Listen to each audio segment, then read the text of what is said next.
You know, I've rarely found that the third film in a trilogy is the best one, but this one kind of took me by surprise.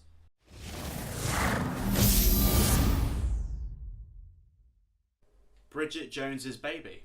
So the film starts out with Bridget Jones on her 43rd birthday, and to find that she is still single after 43 years of being alive, she's feeling quite down about this, so she goes to her friend and they go out partying in this music festival or whatever, and she sleeps with this one guy, and then the next day she gets back with an old flame like Mark from the first two films and sleeps with him. But this being a Bridget Jones film and a rom-com after all, she discovers that she is now pregnant and either Mark Darcy from the first two films or this new guy, Jack, could be the dad, since neither of them wore protection whilst giving her the intercourse. And shenanigans ensue over the 9 months of her pregnancy, and it is quite the laugh riot, I give you that. Now, the biggest thing I liked about this film was the chemistry between all three of the characters and how different the two of the men were to each other. Mark Darcy is obviously this posh lawyer who speaks correctly and is, you know, very well spoken and everything like that, whereas Jack, on the other hand, he may be a billionaire, but he's very laid back, relaxed, very funny. And the dynamic between the two can get a bit, you know, funny at times, and it does leave you swaying between which one you want to be the dad throughout the entirety of the film. I switched my mind like several times back and forth between who I wanted to be the dad at the very end of the film, which I won't spoil for you. That's you've got to find out for yourself on that one. But even between them two and Bridget Jones, I did like the dynamic between the two, and if that sort of didn't work, then the film would have fallen apart, I believe. This film actually reminded me a lot of This Means War, which came out in 2012, about these two spies going after this one girl, whereas in Bridget Jones, on the other hand, yeah, both guys are going after Bridget Jones, but they're going after her and her baby, which I found quite cool. It was like a little thing that made me go, oh yeah, I remember about that. Other than that, and without spoiling too much, this is very much your run-of-the-mill rom-com. It's very much like the other two films, so if you like the other two films, then you'll probably like this one even more, since I do believe that this is the best one out of the trilogy.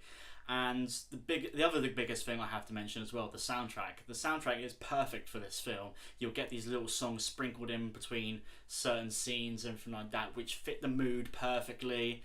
Like, for example, a little way into this film, she gets fired from her job. It's not really a spoiler. And Lily Allen's Fuck You plays, and it's just a really good, like, nice touch and everything like that. I did laugh at that. There was also plenty of moments throughout the film where I did laugh. It is a very funny film, but I feel like that women will enjoy this film more than men.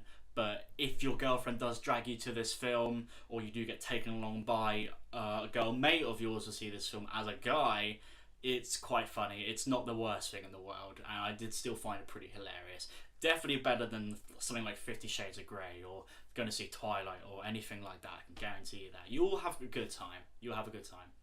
So as you can probably tell, I don't have a lot of bad things to say about this film. This film is very good, but the only gripe I really have with it is not with the film itself, but with its marketing. I did watch a couple of trailers of this before I went to go and see it, obviously when I went to go and see my other films that I've reviewed, and I do feel like all the best parts of this film were in the trailers itself, which I hate it when films do that. They just kind of ruin it for me. They're not they're presenting all the best jokes up front, and then like you're just left with the best jokes and the other little bits that you haven't seen just yet. And that kind of bothered me, because the stuff that I was supposed to be laughing at, if I saw it for the first time, that would have been hilarious. But you know, I guess it's just the marketing's fault, but it doesn't affect the score or anything like that on the film. I do still feel like it's a great film. So my final score for this film is an 8.5 out of 10, and I would get it on Blu-ray alongside with the other two films in the trilogy. It's a very good close to the trilogy. It's probably the best one out of the three films altogether, and it resolves a lot of things, it rounds up very nicely in a tiny little bow.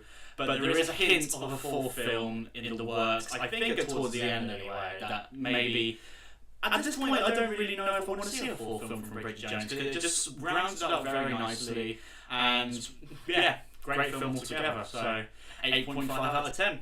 So that is it for my review on Bridget Jones's Baby. If you like what you see here, like, comment and subscribe, and I'll see you next time for another movie review or another Let's Play. Take care.